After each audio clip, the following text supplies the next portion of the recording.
Welcome to the Worship Server Podcast. It's good to have you guys here with us today. My name is Blaise Nelson, and I'm with my co-host, Travis Swan. How are you doing today, Travis?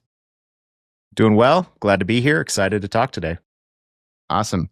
As always, we appreciate you guys tuning in. We are just excited about having conversations around worship, and we appreciate and value the time that you are spending tuning in with us. Travis and I are not super interested in just developing an audience, but we're interested in developing a community, and we're doing that through the platform called Discord. If you'd like to jump into that, there's going to be a link in the show notes, or it's theworshipserver.com/Discord. That'll pop you right in. And just one last piece of housekeeping. It's always good to mention that Travis and I are just two guys that are passionate and love worship, but we do not have all the answers. I have grown a lot as a worship leader just from having these conversations. And it's not meant to be prescriptive, it's meant to be descriptive. And so we're just having a conversation here. We'd love to have you jump in on that, but don't feel like you have to go apply all these things that we're going to be talking about today. So with all that housekeeping out of the way, time to pull the train out of the station. Travis, what are we talking about today? We're going to be talking about how to build a worship set list. So there's a lot of different things you need to keep in mind. There's some limitations probably in your context that we'll talk about a little bit. What are you thinking about spiritually as you plan a set? There's probably some shortcomings there, some things you have to do, and then maybe we'll get into some practicals. Nice. I always like the practicals. I know for me, when we're talking about this topic, I was reminded, I ran some ads on the Worship Server platform. If you want to go look that up, you can go look that up. It's out there.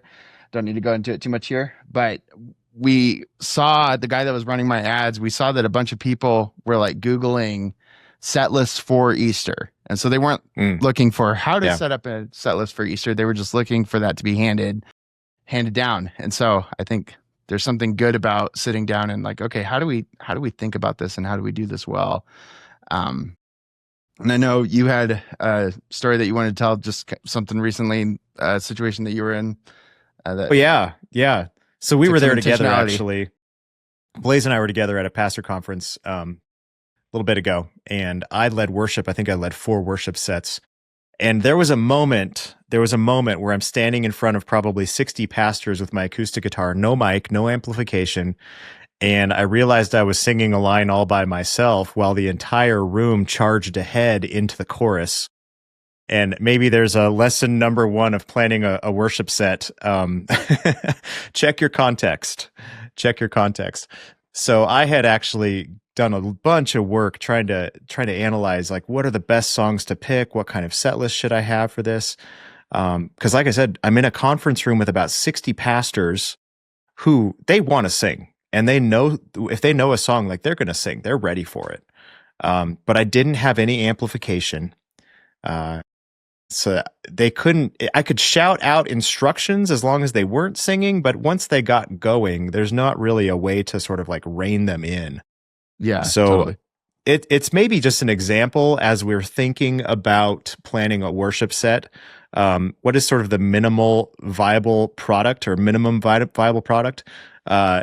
In a case like this, where I'm flying there with an acoustic guitar, I don't know who's going to be running slides. These are men coming from all kinds of different congregations, some different backgrounds, though they're all within our movement.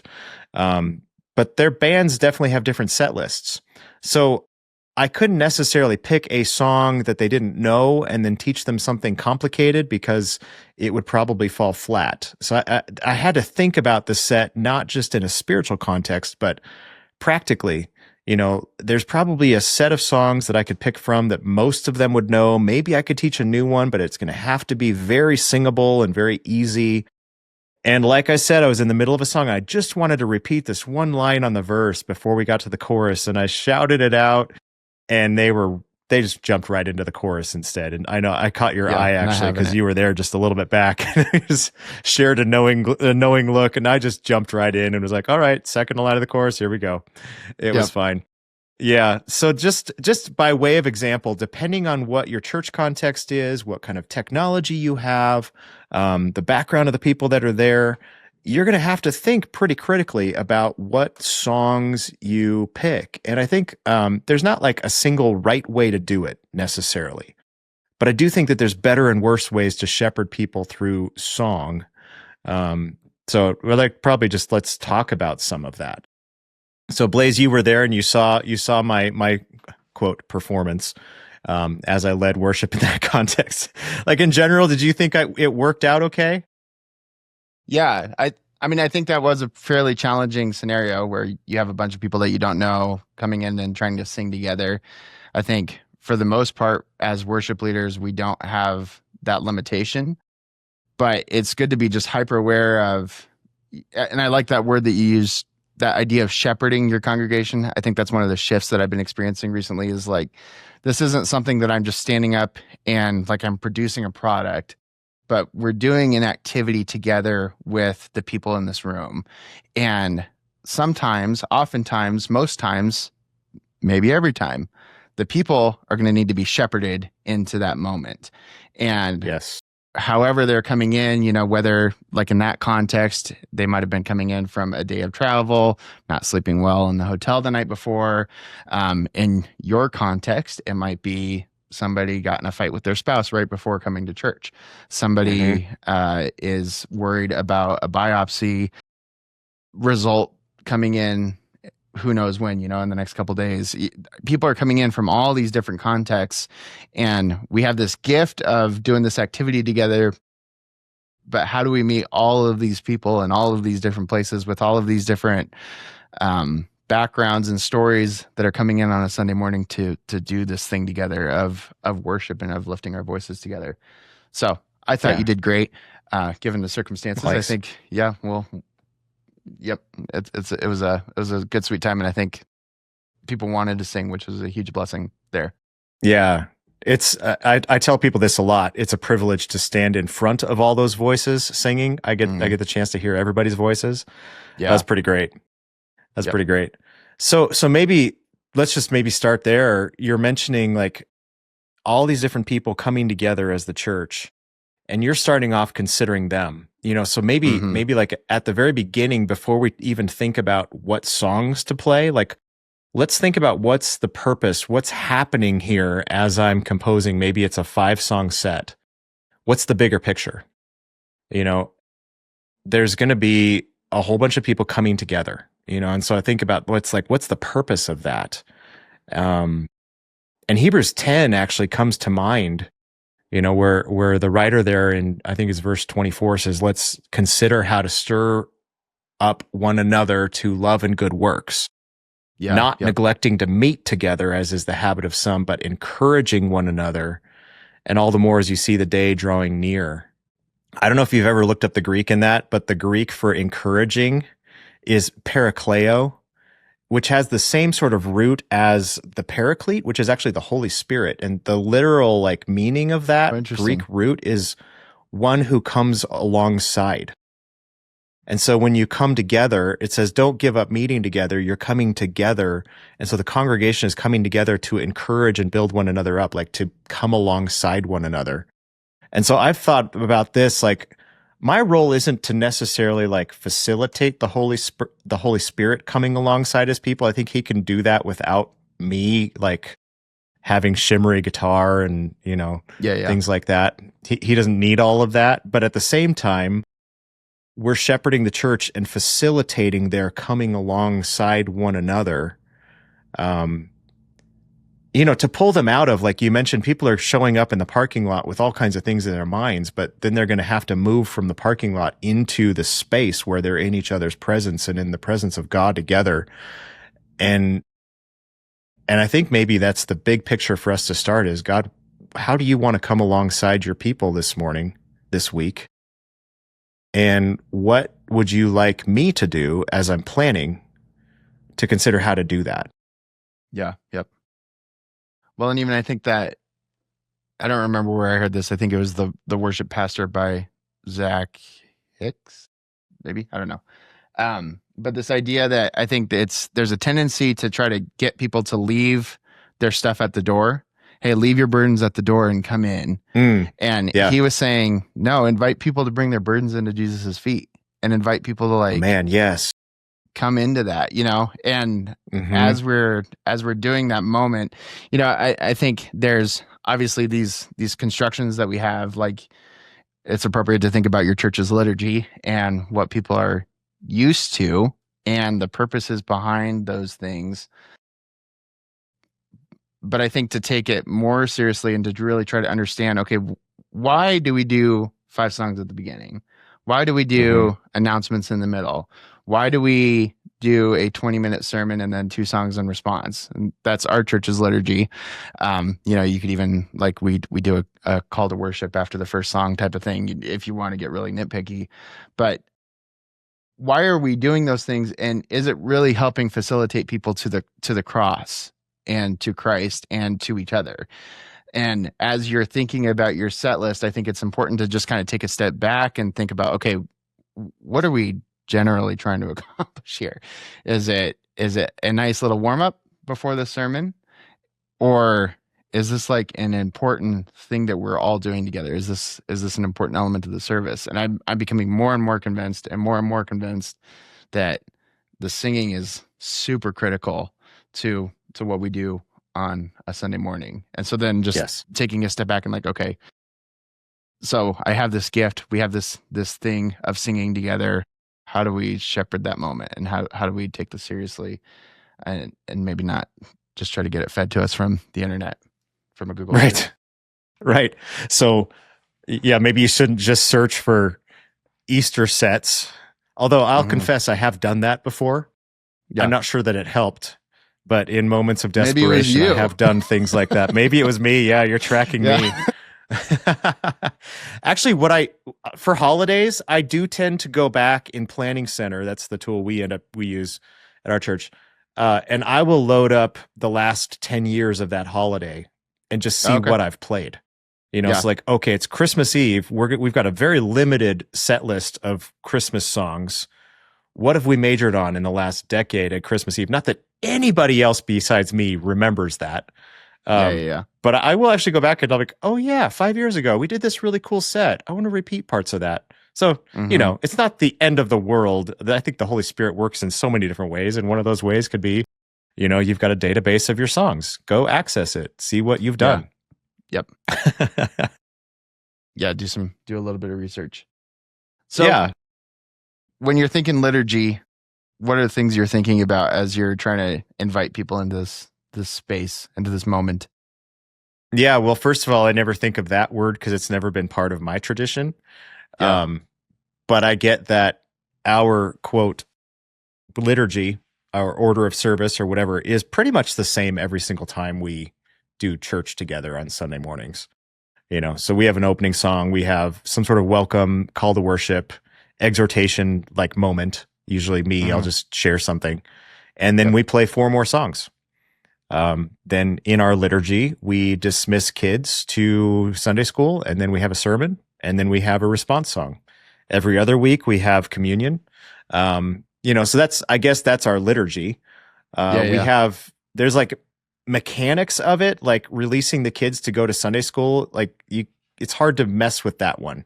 We've experimented a little bit, but that they just sort of have to go at a certain time in the service if they're going to have quality Sunday school for that day, Sure. And every church is going to be different. Some people do their Sunday school before or after, or, sometimes the kids are out the whole time. I'm not saying anything qualitatively about any of that. Just we have our own limitations. So I'm usually thinking about the first song. Like I said, we got to get them from the parking lot into each other's presence in relationship, presence of God. And that first song, I'm usually thinking about some sort of concept that has something to do with that. Come, let us worship. And then by the time I start speaking for a few minutes, or long, I am a pastor and I like teaching. And some of the high schoolers, actually I think it was the middle schoolers, they said that I give mermons at this time, mini sermons. Okay. Mini sermons. I've tried to cut that back a little bit. So I'll do a lot of different things there, but the goal is to kind of disarm people, get them to think a little bit, and then maybe give them a little heads up on what's coming next. And then we'll play 4 more songs, and there could be some other things in there, like some prayer or something else. And I want to get into the practicals of how I pick a song and things like that. But when I think about liturgy, like that's just what we do. People expect it. Sometimes we'll change things up. Sometimes we won't. But we don't like, at least in our context, we're not following like a liturgical plan that's given to us from some central authority or anything like that. And I think that is a strength in our branch of churches, in that we do get to have this personal experience, interaction, informal thing with the Lord. It's amazing that we have access to God through the gospel. But it can be a weakness in that we might not have the same level of intentionality that some other, denominations or structures would have. So we don't have a rule that you must do a song of confession and then a song of adoration, but some denominations do, for the sake of order. Yep. So we could devolve into chaos if we weren't intentional, but we should be intentional, I think. I don't know. What about you? I mean, liturgically, like, you guys are pretty much the same, I would guess. Yeah, I think my small group has a bet on who's how long is Blaise going to talk without going over, I think is the idea there. So I give Little Mermaids as well. Must be a common issue. Maybe it's just you and me. I don't know. But yeah, we've actually been talking a lot about kind of the order of service and how to shepherd people in that, and how to, like, okay, is announcements really the best spot? And we do announcements in between the songs and the sermon. It's like, okay, is that too jarring? The reality is if you do announcements at the beginning, then nobody hears them because they're all still coming to church late. If you do them at the end, then none of the Sunday school people hear them. And so, we've been having some of these conversations around, okay, how do we want this to work, and what elements do we want to put in? And I think I've been a lot more interested recently in just, what would it look like to do a song of confession? I don't think there's a lot of, and I'm not necessarily dogging, I'm dogging a little bit, but there's not a ton of music coming out in the top 25 of like my sin and confessing the gravity of my sin. So, do we regularly invite people into that realization? Is that something that we should be doing? So we're kind of in flux on a lot of that. And I think that's a point I wanted to make, is that there's obviously different circumstances. And so this might not be applicable to you. And even if this is applicable to you, I still think it's worth saying, but there's nothing sacred about church except God and his people. And right. God is holy, and he's made us holy. And everything else is just us trying to be in relationship with God and trying to do it in a meaningful way, And so if you feel like, hey, this little element isn't working, or we want to add this little element, I think it's good to be experimental with some of those things, to kind of constantly be asking, okay, are we shepherding our people well? And, if you operate on the assumption that this is where most of the people get their spiritual formation, period, is this 2 hours on Sunday, are we being faithful stewards of those 2 hours?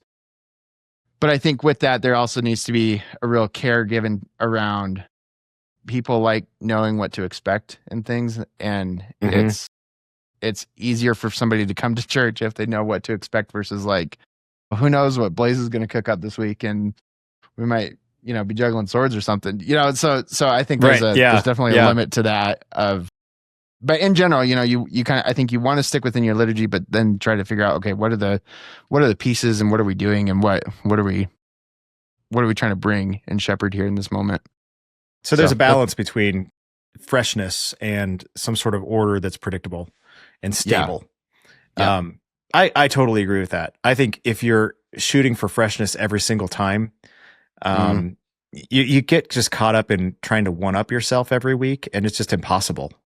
Yeah. It's just not possible. But on the flip side, you could resort to, we have a rote pattern every single time that we always follow for the sake of, I don't know, safety, security, something. Yeah. And I just feel like the Holy Spirit probably wants more responsiveness from us than that. Sure. So the answer is, as with all things, there's just a bit of balance, probably. Yeah. And I think if that's what your church leaders are doing, and you're in the middle of that, I think there's an honoring of, it would be honorable to God to listen and follow, be respectful of it Yeah. as well. So Yes, it's not totally. like go burn the ships or anything, but Yeah. just to be chewing on it. But yeah, Yeah. it's funny, even like the tradition of Christmas. How many times have we heard people like, "Oh, I'm so sick of these songs that we do at Christmas," and we only do them like once a year. Right. It's Yeah. just funny. I think humans, we don't like traditions, but there are those biblical cycles of like, hey, it's good to celebrate Passover. It's good to remember like what me leading you out of Egypt for the Israelites. Like God, I think God does want us to take some time and intentionally remember things in a formulaic way sometimes. Yeah. So Yeah. there's a balance. Yeah. Right. Yeah, I have other thoughts on that. Maybe we should dive into some limitations though, to consider before you start planning your set, because I do think you need to consider probably maybe like three different limitations. Like number one, like I experienced with that pastor conference, who's actually in the room? In that case, I had a bunch of guys who are professional ministers who love Mm-hmm. singing, songs. And if you can get a song that they know in front of them, they'll sing their brains out, and they'll do it in such a way that it's inspiring, But Mm-hmm. maybe your room is a bunch of seekers. Maybe it's people who are English as second language. Maybe it's brand new believers who don't know any worship songs because they've never heard them before in their life. Maybe you've got a whole bunch of different ages. Like that's a big deal. You need to know your congregation. What style of music even do they listen to? Yeah. How familiar are they with your overall pool of songs? If you've got a certain percentage of them that are newer, or they kind of cycle in and out, it may be worth it to repeat some songs a little bit more than what you know. And then what are they going through?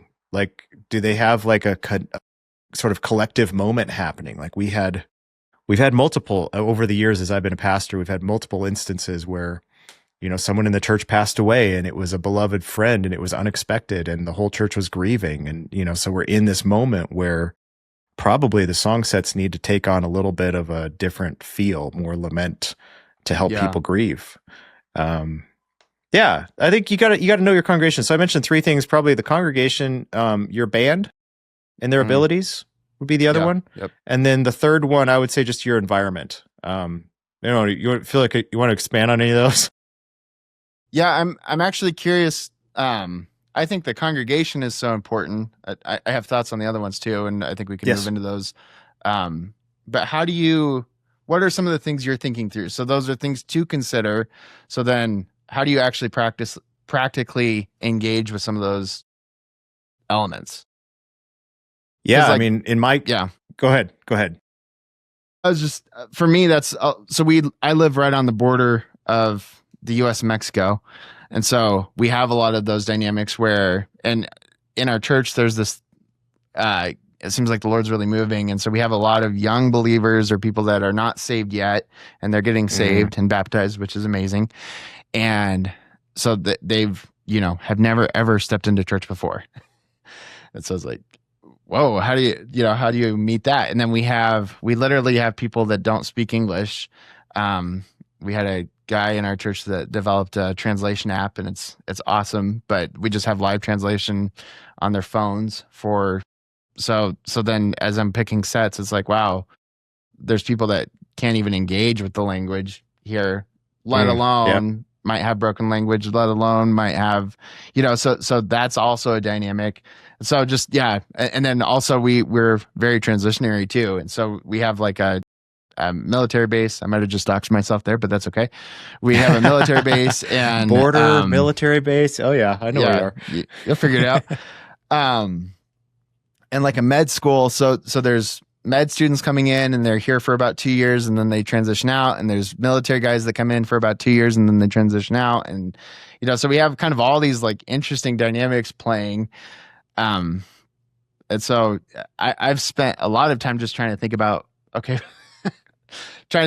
do I engage with all of these factors and not coming up with anything concrete. So do you have anything concrete? Well, those are challenging. I mean, especially if you have people rotating in and out, like military, or people with different different. They speak a different language. Those are factors I don't know that I've had to really think about a lot. English is second language. We actually have a bunch of those. We have international student ministry, Okay. um, and we haven't, to my knowledge, done any Chinese songs. But we could. That could be an option at some point. I would think of what is the majority of the congregation going to be blessed by, and so I wouldn't do it as a like primary thing if you're just helping one person or a small group of people in the church. But you might consider No, that's something good. like that. I think for the transient military type, like if they're in for a year and then gone, um, you want to minister to them. I mean, that's the first thing, that you want to minister to them. They're there. And at least for me, I'd probably consider, like, if these are believers, they've probably been saved for a while. I'd probably consider like more mainstream, throw them a mainstream song every once in a while, something that might be on the radio, even though you may not like radio songs. Um, just to throw them a bone. We had a family join some years ago, and I was talking with the guy, and I just asked him, because I do this every once in a while with a newer family. Like, once they got established, I was like, "So what did you think when you came for the first time?" And he goes, "Well, you guys didn't play any of the top 40, and we almost left because we didn't know any of your songs."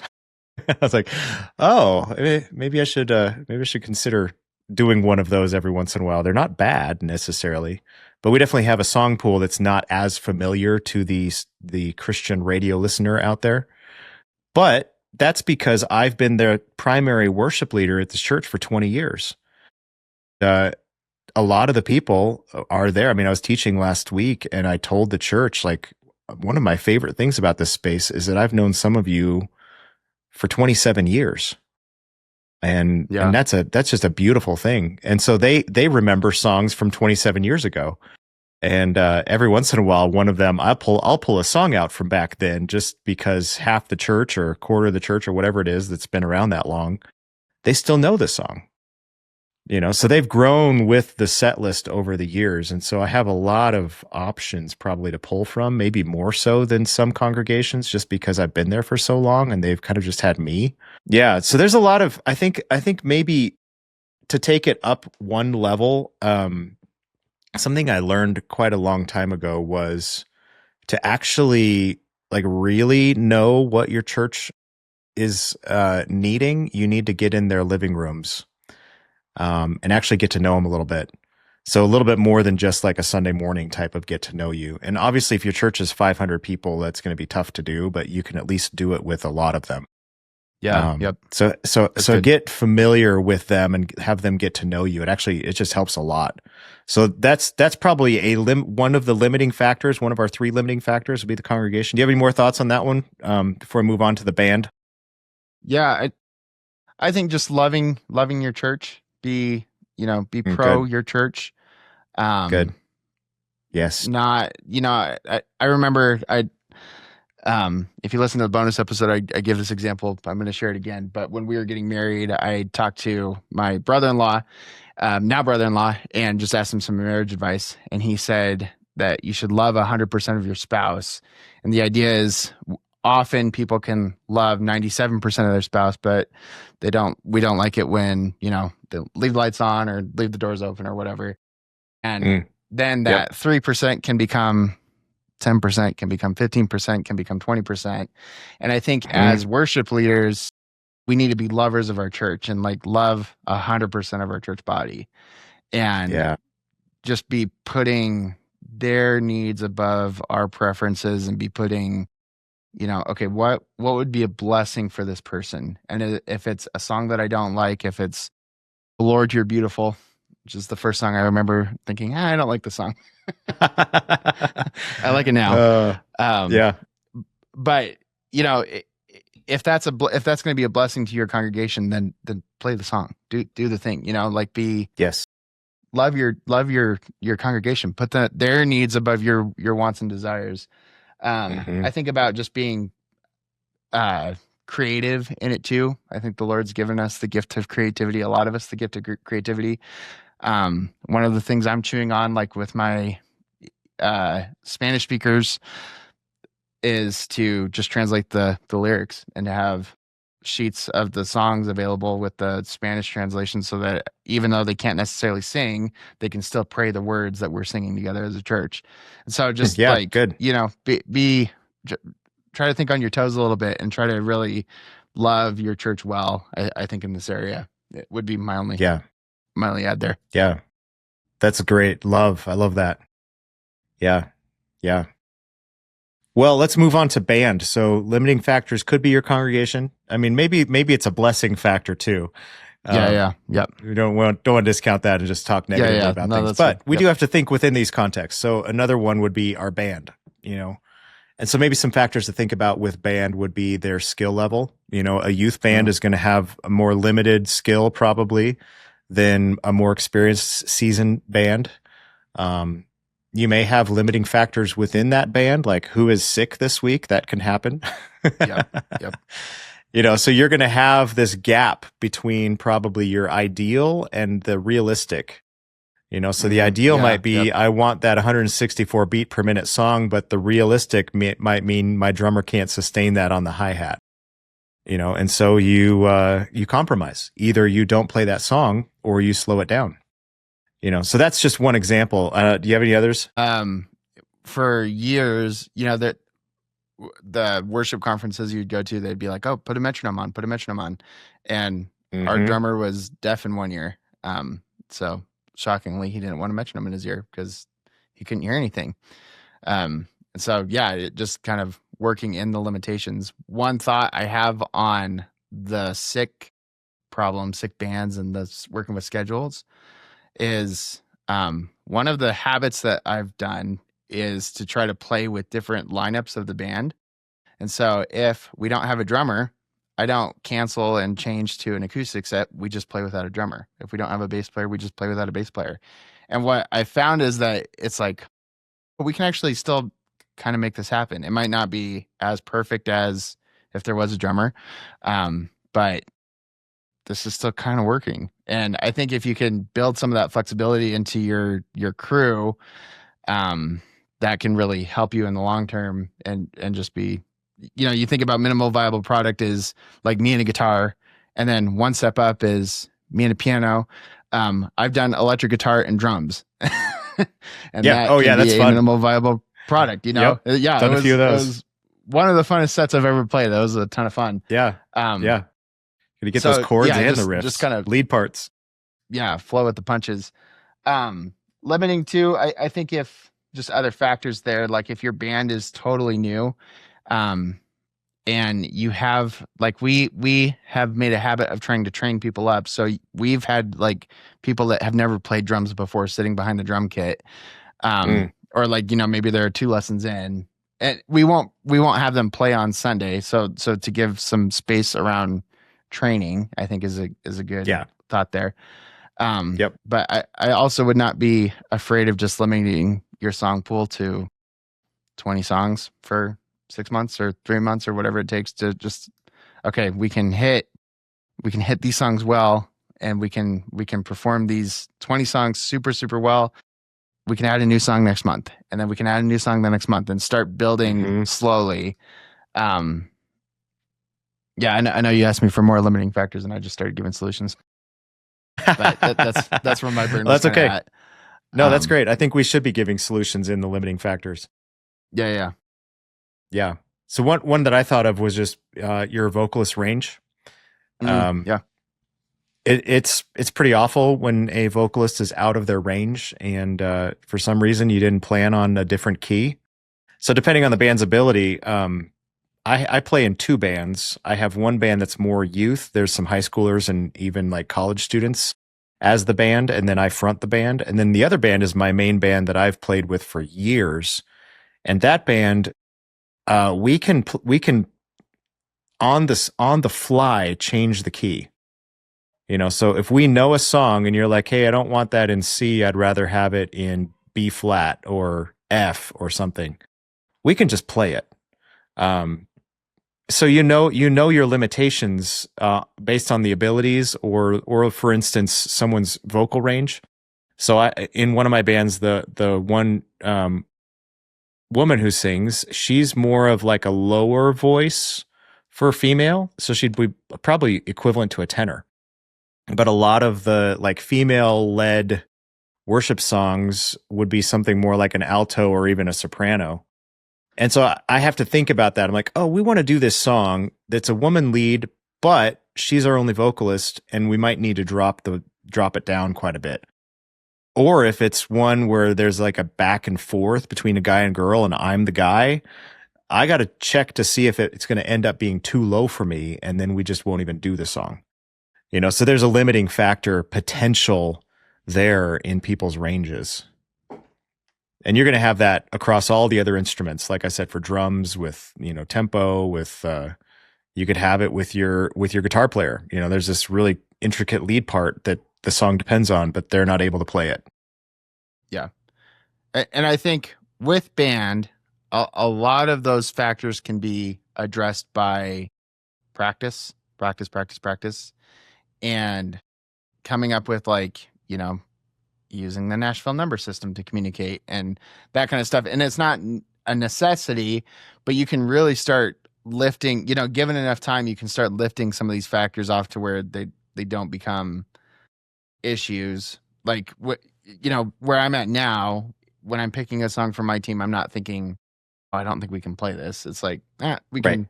Yeah. We can do whatever we need to. And we've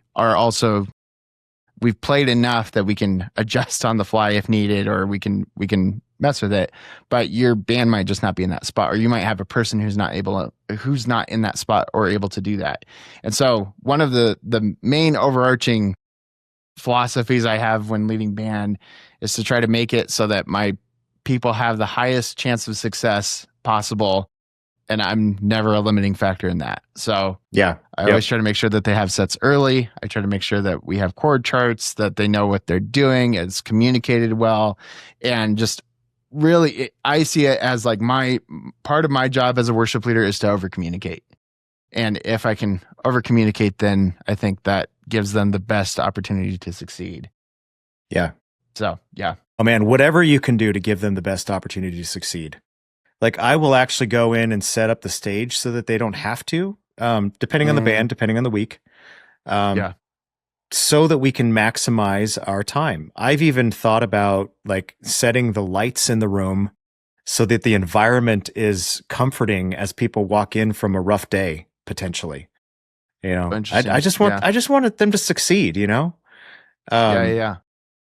But also like getting out ahead of things. You mentioned that, making sure they have chord charts in enough time to be actually able to succeed. I think that's really good. Like I said, I have these two different bands and I approach those completely differently. The more youth-oriented band, we have more of a limited set list with that band because they're still in the learning processes. So I try to get 3 to 4 weeks out before a set with them. They give them all their chord charts in the right keys, recordings to practice with.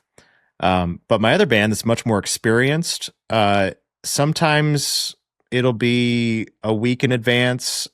More often, it's probably 3 or 4 days in advance of practice. And then we might even, we've actually taken to sometimes I'll pick 10 songs that are possible and we'll just play through all of them and then just wing a set from those 10 and understand we're only going to pick the 5. But just to keep things fresh with that band. I don't recommend that for most bands, but just by way of example, they don't really need chord charts all that much. So depending on your band, you could have different sort of like rules. And because I lead both bands and approach them completely differently, I just know that in your context, you may approach things very, very differently. But really the biggest deal is don't schedule a song that the band doesn't have charts for. Don't expect them to come and hear it for the first time at practice and be successful. You should know how much they're going to need. With that youth band also, I just have kind of a principle, and this I'll flex on this a little bit as they get more experience, but I tend to just pick songs from their existing playlist every single week. Yep. And I might add one song per month to their repertoire. and they've got a much more limited song list. It's probably about 20, 25 songs right now. Whereas my other band, the more experienced band, I'm pretty sure our set list is 350 plus songs at this point and growing. Yeah. Always growing. Yeah. Yeah. Yeah. That's So interesting. there's How do probably a you? lot of things we could mention there. Yeah. Um. One interesting thought I just had is, so let's put ourselves in a different shoes. I've been in this scenario, but let's say you don't have midweek practice. How would you manage your set list then? So set up, tear down church. The only chance you have is an hour before Sunday. What would you do? Is this, I'm doing this every week, or is this a one-off? Nope, this is every week. This is your Every life. week? Yep. Again, it depends on the band. If you took my current band that I've played with the longest and plopped them into that scenario, I would just simply make sure we communicate a lot about what we're planning to do with each song. And actually, something we do right now is if somebody has an idea for a song, like let's morph this into this other song, or let's change the melody or the chord progression or something. I've got this cool lead part. We'll actually just group text each other recordings. Okay. Yeah. Just like here's a moment I thought of, and then send that out. And one of our piano players is really fantastic at coming up with interesting chord progressions and melodies that kind of just make a song fresh. And so like 3 days before practice, we'll get a group text from her and she's like, I came up with this chord progression. And then she'll sing along with it, even though she doesn't like singing in front of people, but we're just comfortable enough together. And then I'll just be sitting there in my office like, oh, I came up with a cool guitar part, and I might send that back. Every once in a while we'll do stuff like that. So I'd just say a lot of communication. And then I'd want everybody to get up really early and be really well rested and prepared. Okay. And then probably limit the song list until the band is capable of pulling off a lot of songs. I think even if you have really good players, if you don't think about arrangements, and I've seen this in worship bands before that are just really, really good, but are just kind of winging it every single time they play, it can kind of make every song sound the same. Yeah. So you got to have some sort of pre-thought out intentionality with it. Yeah. I think maybe we fall into that a little bit. Yeah. Like I know my 5 riffs and I just keep playing them because that's all I know. And it's it takes work to restructure something or put in this interesting break or build that moment. Okay, I'm going to take you one step further. Same scenario, but you are building a band from scratch as people join your church. Never played together before. How would you manage that? I would set them up in my living room midweek. I'd find a practice space. And if it's my living room, that's totally fine. I've done that before. Just set everybody up around the kitchen table and get a little mixer and you can have a one speaker, a little PA, something. Yeah. We would figure it out. I did a lot of practices before we owned our building, actually, in a conference room in an office, which was pretty small. we had a drum set that we just stored in the corner of the office in a little closet there that we'd pull a little PA out of. And then we would stand in a circle around the conference table. Wow. Drummer would play with hot rods, keep things quiet. I had my guitar amp turned almost all the way off in the corner. But it was enough. It was totally enough. And we did that for a long time. Then we'd load in on Saturday and do church. We were doing Saturday church at the time. And it was totally fine. Worked great. Yeah. So just find another location. You don't have to have your in-ears and everything else at practice. Yeah. Yep. Yeah, I think one of the thoughts I have, and I think one of the tendencies of worship leaders is, this is going to be a generalization, and I recognize that. We all tend to be a little bit more artistic. We all tend to be a little bit more free-flowing, maybe a little bit more type B personalities than type A. One of the things that I try to do, because I know my tendency, is I put out a set list a month in advance. And the reason I do that is because I know that if I don't do that, it's very likely to happen that I'm going to forget putting out a set list until like an hour before practice. and I don't want to do that. So to try to kind of beat back my personality quirk, I'll intentionally put out a month of sets so that I know it's done and I know that this thing has been communicated. And I think I've been in those scenarios, some leading, some not leading. And I think it's easy for people to kind of go, well, we'll just show up on Sunday, pick a set list and go. Mhm. If you're in that spot, I would, and actually in any spot, I would really encourage you not to pick set lists on the day of. I've done it. My exception is I will do it when I'm the only one playing, or it's me and my wife, and Yeah. Yep. she's singing harmony with me. Other than that, there's always, not always, 99.99999% of the time there's a set list before we show up on Sunday morning. And just to speak into this, I think those people's thoughts, the thought that I've heard surrounding that is, oh, the Spirit will lead when we're there on Sunday morning. And to that, I would say the Spirit's not a procrastinator. He can also lead a week before. And in fact, we've seen it over and over again with a month of sets out. There's been so many times where we've come to Sunday, heard the message, and in our set was the song I would have picked had I known what the message was going to be about a month prior. And so I would just really encourage you, if you're in that spot and if your circumstances are really, really challenging, then do whatever you can to alleviate those circumstances. Don't make it worse by procrastinating or not getting enough resources, or because I think you can really make it worse. Yeah. So that's actually a limiting factor of just planning and organization or lack thereof.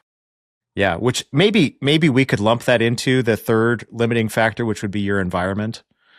Maybe it kind of overlaps. Yeah.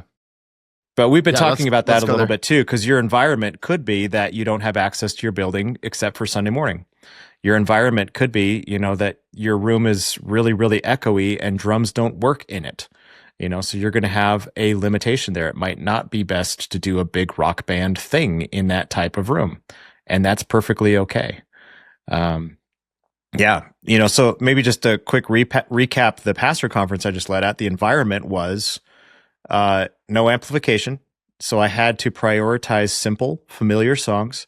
It was all men, so I lowered the range of everything to their range. I knew that it was going to be morning for some of these sets after they'd had a long day the day before and maybe slept poorly in a hotel, So I lowered things. So that's the environment. You just think through what are the factors here that I need to consider in order for success to happen. And then you can overcome those limitations just with a little bit of planning and maybe some tweaks. Yeah. And I think look for things that are consistently problems in the environment and then try to fix them. I think human nature is just to keep using that cable that is giving you a hard time and just to throw it back in the bin and then pull it out next time. Cut the end off or fix it. Quit using the cable. Cut the end off. Yep. Yeah. Get the soldering iron out. On. Yeah. Yep. So I think, we've definitely seen that where it's like, why do every time the iPad gets bumped, it cuts out and it takes 10 minutes to try to get the iPad working again. Why do we keep using this cable? So just, look, I think specifically when you're dealing with the environment, when you're thinking about your environment, what are ways that you can limit the impact of your environment on your set, especially if you're at your home church, and how do you make those, like if you're a setup tear down, how do you make those reproducible easily? How can you address the environment needs? So like I have a go bag of like different tech items that I'll bring and backup adapters and that kind of stuff. And so just be thinking about like, okay, how do I address this instead of just plowing ahead? Yep. Well, for the sake of time, maybe we should go into some practicals here. Maybe starting with spiritual practices, if that's okay. Yeah. I think Let's do it.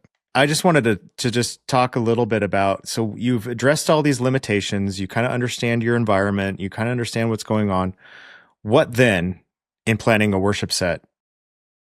So I think that there's usually some sort of, at least for me, this is how I approach it. I try to approach it from like a one sentence theme.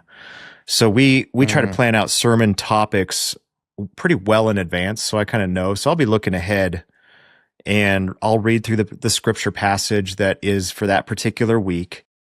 And I try to come up with like, what is the summary of what this passage is trying to communicate? And I might even talk to the pastor if it's not me who's preaching, and just say, what's sort of your bottom line? Usually at that point they haven't thought about it, so we come up with it together. But sometimes it's like, oh yeah, this is pretty obvious. And then that's sort of like your theological framework to start with. And I'll sit down with that and sit down with the Bible passage and just sit with the Lord and just be, God, what is it that you want your church to sing? What direction do you want your church to go with this? And even before picking any songs, I'll just be sitting there in prayer and just try to listen to the Lord. And sometimes I'll just put that away and just say, God, inspire me over the next day or whatever. And because we're doing this well in advance, right? It's because we want to be well planned. And then I just might have things pop in my head, and I want to pay attention to those things, over some time. And every once in a while, I'll get planning center out and be like, oh, there's obviously this song, and I'll throw that in there, and just as a placeholder, a possibility. So maybe that's the first thing I think of is what theologically are we trying to do with this morning? And is there sort of a one sentence summary I can have for the whole day that might be our landing point? And then there could be a lot of songs that could fit into that. You don't want necessarily every song to be exactly about that, but at least something leading to that. So that's where I start. And then maybe step 2 for me is I start thinking about individual songs, and I go through our song list, and it depends on the day, but I'll go through alphabetically sometimes. Sometimes I'll go through the order of when it was the song was last played. Sometimes I go through the alphabet backwards because I'm like, I've been starting on A and all my songs have been coming from the early parts of the alphabet, and I need to go to the end because our set list is like conundrum. I know, yeah. Our song list is like 400 songs long too, so I just need to scroll to the middle and start there, and I'll just like pull songs in that could work theologically or work conceptually with it. And then I'll start thinking about them once I've got, kind of a series of songs I've got in mind. I might start thinking about dynamics of the songs. So I was taking guitar lessons back in the day, and a friend of mine were going to go on tour for this concert series thing. And this is in high school. And my guitar teacher sat me down. He's like, all right, let's talk about your set list. And, we had a bunch of songs, and he started talking about dynamics, and it was a concept that I sort of knew intuitively, but he's like, we actually do this on tour. We shape our concerts. So you don't want to give away your top energy right away, but you also don't want to start on your slowest, softest song. So he had a number 5, like 1 through 5 scale for dynamics. So like a 1 is like, this is the softest, just most intimate song, almost silent. And a 5 is like, this is like hard rock. This is as big as you can get, And so you don't want to start with 5, but you don't want to start with a 1. So if we're going to do 5 songs, I tend to think of the first one as kind of a 3. It's not giving away all the energy, but it's also not like, it's not necessarily like a slow intro, unless someone in the congregation has passed away and we want to start with a slow intro. There's totally a moment for that. Sure. Yep. So be like a 3 or 4. And then we'll share sort of a call to worship. And then we'll do maybe a 4 at that point, followed by a 2, or followed by a 3. Yeah. And then the 1 is usually like song 4, or at least a moment in song 4 where it really like drops into something, and then build back up to like a big 5 finish. That'd be like my typical plan, but things can shift in that. Interesting. But so I think about that. So there's like a theological framework that I pick songs with. Then there's going to be dynamics and how the songs are going to play together. And then probably, like I was saying, in that with the dynamics, I'm usually thinking of a dynamic moment in the set somewhere within the 5 songs. Usually like song 3 or 4, it's a moment where like things can get really intimate. Maybe we'll back off the mics. The congregation is singing. Everybody can hear each other. They're looking at each other. They're musicking. sometimes actually like I think about my test for that moment could be like, could I lead this around a campfire with one guitar or just a Yeah. cappella? Yeah. Like it's easy. It's easy to sing through. It's something that's been, tested, but it's also like brought into a song. So I think about that in terms of dynamics. Um, and then after that, I'm starting to think about, like maybe more of like a logical progression of concept. So you have that first piece of the service, which is like a call to worship. Then usually I'm addressing something, giving some instruction, meeting people where they're at. And the logical thing to flow from that is kind of like a confession of our brokenness or this is the state of the world. This is a struggle. Moving into, a gospel declaration moment and then our personal response to that. Yeah. And then maybe Yeah. concluding with like a big corporate celebrating type of moment. Sure. So trying to get kind of like a balanced meal of all of those different concepts. I wouldn't necessarily want to start with personal response right away. I actually struggle with doing that because maybe I'm just kind of too heady for that. I want to conceptually have my response follow emotionally from getting locked into a truth moment. Yeah. Yep. You know what I mean? So it's like I feel like starting with a personal response sometimes falls flat because we're not there yet. A lot of people probably are, but maybe not. So that's kind of what I think about when I'm building a set and executing it. I don't know. Do you do that? Do you do something different than that? Yeah, it's interesting. We had a conversation about this, and I was really challenged in the intentionality that you put into each set and how you think about it. It made me think when I go to a buffet, I tend to just grab things that look good instead of like concocting a meal of a cohesive meal. So it's like, oh yeah, I want pot stickers and I like spaghetti and so I'll like kind of grab a bunch of food. And I think I tend to do that with sets a little bit more of just like, okay, here's my list of songs and I'll do the same thing. I'll kind of, order it by last played, and then I'm thinking, okay, and I tend to follow. I just learned this is actually a liturgical thing, but the praise and worship of like praise being like these loud songs of adoration leading into this moment of like an intimate worship thing. That blew my mind when I realized that was a thing. That's what we tend to do, and I'll play with that a little bit. But what I'm thinking is, okay, as people are coming in. And even recently, we've been, as I said, we've been kind of playing with our liturgy a little bit. So what we have been doing the last couple of weeks is we'll do just a little bit of music of the first song, and then I'll just kind of do a quick, hey guys, we're going to come in, we're going to sing, we're singing to remember and to experience what is true through the Word of God. And then let me just pray for you real quick, and I'll pray for them, and then let them just have a moment where they ask the Spirit to move. I picked all this up from Shane Bernard. And then we're flowing into our first song. So I've even been like playing with, okay, what are we doing here for this first set? But yeah, generally what we're doing, I try to pick songs that are maybe a little bit more theologically meaty and a little bit more exuberant at the beginning. Just this idea kind of in Ephesians, or the way Paul does it a lot, is a lot of Paul's books start with this theological, like, this is who we are moving into, okay, and then this is the response of that. And so I'm thinking about, as people are walking in and maybe finding their seat and they're listening and not necessarily singing yet, that's when I'll do like a song with just tons of theological just a big theological meat sandwich, and that's kind of my first move in general. And I've been trying to just think about, okay, taking a step back and think about not just this set, but thinking about, okay, what's our meal in general? What's our diet consist of? And even thinking about songs in terms of like food groups, like, okay, this song is like meat and potatoes, this song is going to be a lot. And then this song is more, we started doing All My Life by John Mark McMillan. And I think of that song as like a good cranberry sauce. You don't have that at every meal, but Yeah. it's fun to bring out every once in a while, and it's Yeah. good. So it's think about like, okay, what am I bringing to this moment?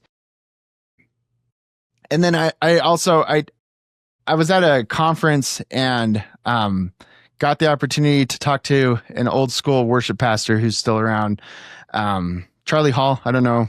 I know I remember Charlie. you met him at some point, I think. But I got the opportunity to just ask him kind of how he thought about this.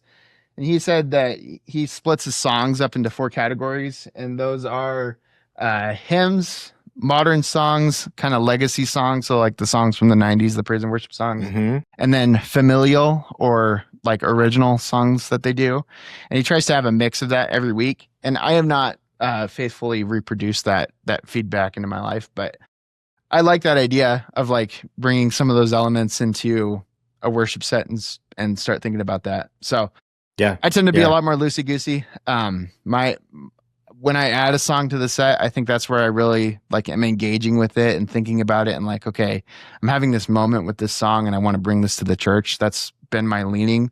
I'm trying to combat that, and maybe this is where we go from here, but just this idea of like, am I being pastoral or am I being artistic? Like, is this a song that's speaking to me and therefore I want to bring this to people, or is this song good for the people? Right. So Yeah. That's kind of where my head's at as I'm picking set lists, batched for the month. Yeah. Well, I actually kind of intuitively do those 4 song categories almost every time I pick a set. Yeah. The hymns, the modern, the legacy, the familial, almost always. And usually I'm searching around. I actually struggle to find the hymn that I haven't done recently. That'll feel fresh. But I will wrestle through trying to come up with something like that every single week. And I think so, kind of where you were leading to there is, how do you check your own blind spots when you're planning? I mean, maybe something to ask yourself is like, am I picking songs that I want to sing, that I enjoy, or is it songs that the congregation needs? Because those could be different things. In different seasons of my life, I think I've been like hooked into thinking about the cool factor. I'm a musician. I've toured. I want people to like me. And there are certain things that are cool and certain things that aren't. So I've gotten hooked on that every once in a while and catch myself. Sometimes I feel like there are seasons where I'm just sort of bored by the whole set list, even though it's 400 songs plus long. And I'm just like sucked into new songs. I just want to do new things all the time. And sometimes it's maybe a hard season and you just sort of are going through the motions and you're stuck in a formula. Yeah. And I just think it's good for us to just sort of take stock of ourselves, ask people close to you, like, what are my blind spots? What are my habits? I ask the bands that, and there's actually been some times where I'll have the band pick the set and I just come to lead worship and they pick things that are different than what I pick. And I learned something. That's good. There's a lot of that. And I think that's maybe just, can you think more pastoral about it rather than this is your personal expression? If you're looking for a personal artistic outlet, leading worship may not be it. You might need to go out and play in a club or a bar or, on the street corner or something, or record albums.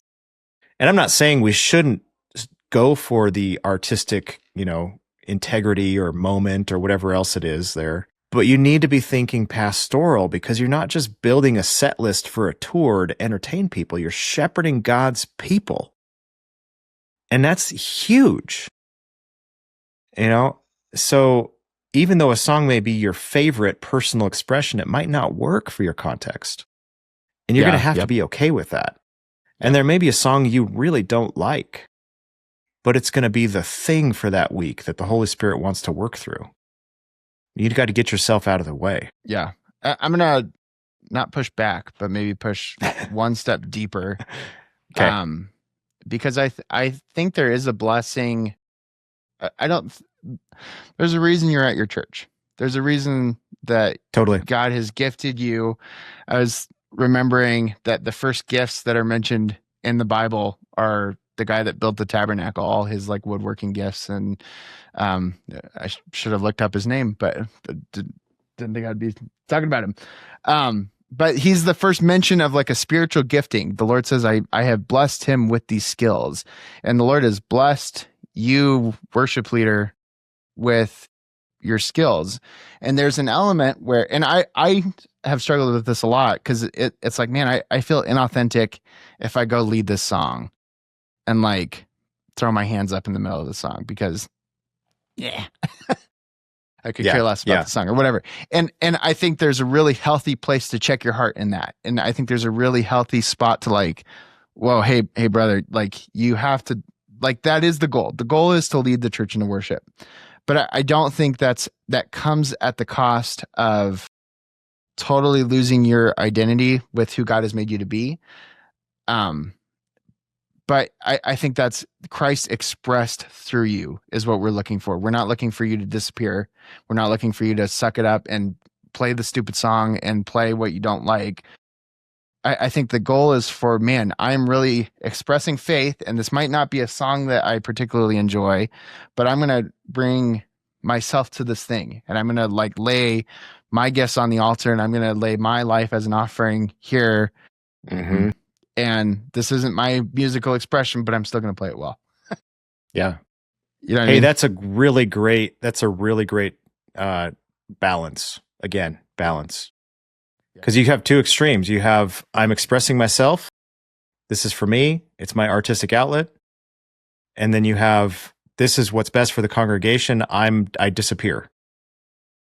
You know, and that's honorable. That's great. Yeah. But you're right. God has shaped you in a certain way, and he wants your gift there in place to bless the church. And there's I don't know. I don't even know if it's like, I don't know.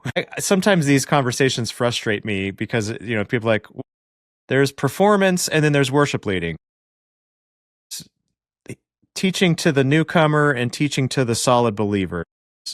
You know, all these different things. Like, are you seeker sensitive or are you, you know, a mile deep or whatever? Isn't there not a third way here? Not a middle, not a moderate position, but a third way. And I think there is on this. I think you can bring your gift in its fullness as long as your heart understands you are being pastoral and shepherding with your gift.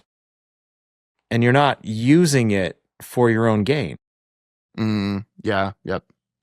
Yeah. And the nature of balancing something is that you're constantly going back and forth between the two sides. Yes, it's moving. Balance.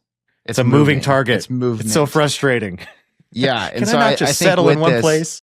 Yeah. I think with this there's not a perfect answer. And that's why it is frustrating, because it's not like, well, here, do these 30 songs and this will perfectly strike the balance between pastoral and your personal taste, because we're all different. You know, I remember when I was single, all my songs were very sad. And it's like, and like trusting God through the moment. And that's good to bring to the church, but that's not all we needed to sing. Yeah. You know, and I think I maybe aired too much on the one side, but then I think also you can just, whatever the top 25 songs, I don't care. I'm just going to come and play my cowboy chords and walk off the stage. I don't, you know, not that anybody's hurts that way, but it's easy to fall in that spot. But yeah, I think it's the movement is where, you know, constantly readjusting and constantly like, okay. And I think that's why these conversations are important. It's like, okay, are we in the right spot, or do I need to nudge? Do I need to readjust and move one way or the other? I probably need that adjustment every single time I'm planning a set. Yeah, for sure. Honestly, if I'm not agonizing about it a little bit, I may not be in the right place. It's probably good. So that's your big takeaway here, Travis, is to That's my takeaway. That's my takeaway. Agonize over it a little bit. I do. I totally do. I don't, it's not like I stress about it, but I will take, sort of scattered between all the other things I'm doing in my work all week, I will take time, significant time, even if it's just like time ruminating on it while I'm doing something else, Because I just think every single week is so important. I've said Yeah. this before, but I don't know how many Sundays I get in my lifespan before I'm gone. And it's a limited quantity. It's a limited resource God has given us, and there's no one-off. Um, every single time, eternity is on the balance, and there are people that are being encouraged and equipped, and these things will matter 11,000 years from now. And I don't know, Yeah. we should not approach this casually. So yeah, I agonize about it a little bit. Yeah. But I'll follow Galatians 6:9. Let us not grow weary of doing good. You will reap a harvest. You know, week after week after week, you will build something with your church, and you will build something with your bands. And if you're intentional about it, you know, it's going to tell a story, and it's going to affect the world around you, and it's going to change people and transform people. And it's a cumulative thing. It's not one week we did the wow factor and we're done. No, God wants something every single week to cumulatively bless his people. Yeah. Yeah. And it's just such an amazing opportunity. Yeah. Yeah. So yeah, that's my closing thought. Don't grow weary. You're doing good. You will Yeah. reap a harvest. Yeah, it's the activity together. It's being called to be the church and to take that seriously. And I think there is something that to just pull out. You did say, like, this is something you can grow, and this is something that can be really sweet. And I think if you take it seriously and put good time and faith and effort into it, that there'll be a blessing on the other side of it. And regardless of where you're at, I'm not sitting here going, "Ooh, I'm in a perfect spot." Like I think there's a really good opportunity for me to go and apply some of this stuff. But yeah, enjoy the process. Like embrace the process, embrace the agonizing, embrace the songs, embrace the church, embrace the musicking together. And like, this is a huge gift that God has given us. And we're commanded 50 times in the Bible to sing. We're not commanded 50 times to go make art. Right. Yeah. to go play guitar or to, you know what I mean? Like, that's all good, but there's something about like singing together. And if we can take that seriously and like, okay, there's something here. And what an honor to be blessed with the opportunity to help people follow those 50 commandments. Yep. What an honor. Well, we should probably wrap up. I would like to continue talking about this, but maybe talking about specific songs and like, how do you pick a good worship song? So maybe there's a placeholder for a future episode. Yep. Yeah. What have you been reading in the Word lately, Blaise? Yeah. Before that, I think also if you're, if you're like, man, there's something specific I want to hear more on, jump in the Discord. We'd love to. Oh yeah, let us know. Totally.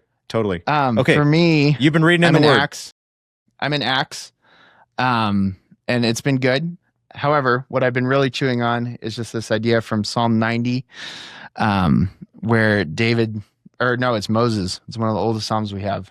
Moses writes and says, "Satisfy me in the morning with your love, and then I will sing of your praises all my days," or something to that effect. That's the Blaise loose translation for all you out there following along. But just that idea of, in everything that I do, and I've had a stressful week at work, there's a lot going on, but I've been really connecting with that prayer of, Lord, in the morning, satisfy me with your love. Even before I wake up, satisfy me with your love, and let me just be satisfied and be okay with who I am and be okay with my shortcomings. And obviously there's that call to keep growing and to keep pursuing Christ more and more, but let me be satisfied in your love.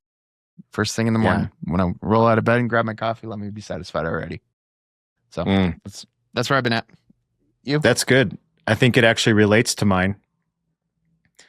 In Philippians 4, I've been sitting in this. Do not be anxious about anything, but in everything by prayer and supplication with thanksgiving, let your requests be made known to God. And the peace of God, which surpasses all understanding, will guard your hearts and your minds in Christ Jesus. So that has a whole lot to do with being satisfied in the morning. I think the peace of God goes beyond understanding, will guard your hearts. I think that guarding is what I've been sitting in. How does the peace of God guard my heart? And I think there's probably a lot of things to think about with that, but lately I've just been thinking about peace with God, not just the peace of God being given to me, but I am at peace with God because of what Jesus did on the cross for me. And that's secure. It's settled. It's done. And that guards my heart so that I can be at peace inside. And it's like that transcends all circumstances and possibilities and everything else. And so I have the opportunity to dwell on that and wake up satisfied in the morning, because I know that God is with me. So there's a lot more in that I, could unpack that I've been thinking about, but that's kind of where I've been at. Like I have peace with God, and that changes everything, and it guards my heart. Yeah. Yeah. We sing a song based on that verse pretty regularly with our kids when we put them to bed. And it's I know amazing. that one. That's great. That whole album is great, by the way. Jay Stalker is the guy's name. Yeah. But yeah, just there's that little verse has so much in it. It's like the cure for anxiety, bring your prayers to God, and just that, if we could all live in that peace. Yes. What a blessing. Yes. Yeah, cool. Definitely.